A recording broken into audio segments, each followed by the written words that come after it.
Washington State and Boise State will go head-to-head on Saturday in a matchup between two future conference rivals. Boise State is one of 5 Mountain West schools that have agreed to join the Pac-12 in 2026. In this week's Cougar Chalk Talk, Sports Director Julian Minnesone gives us a rundown of where the conference stands now and how it plans to solidify its future.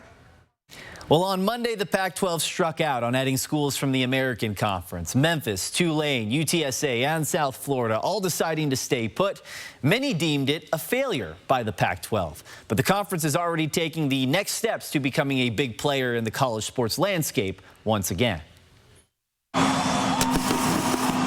You look like you asked somebody to the dance and they turned you down publicly in front of the whole school. The Pac-12 is now fighting with the league it decided to tango with to save its future, suing the Mountain West over poaching penalties for taking 5 schools from the conference. Any move that we make and an impact of any move that we make, my focus is always going to be these programs and these student athletes. If those fees are thrown out, it would save the Pac-12 at least $50 million.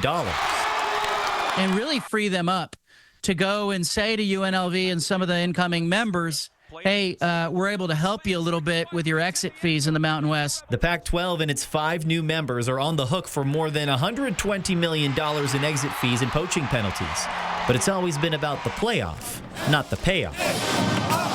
Hey, if you get regular access, if you're around the playoff, if you put together a conference of, the 5th best conference in the country, it looks that way, you can get closer to what those distributions are for the Big 12 and the ACC. And I think that matters more than maybe the media money that you would ultimately get. The conference needs at least 8 schools to fulfill FBS requirements, but basketball will still be a major factor in the conference's future, and Gonzaga will certainly be in the mix.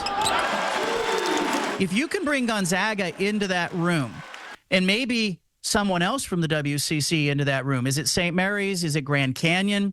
You can fortify the conference in a way that positions it as, is it the best basketball conference in America? Is it second? And the Pac-12 needs to add 1 more school by July 2026 to reach full FBS requirements. However, the expectation is to get it done sooner than later to start negotiating a new media rights deal. Reporting in the studio, Julian Minnesone, 4 News Now Sports.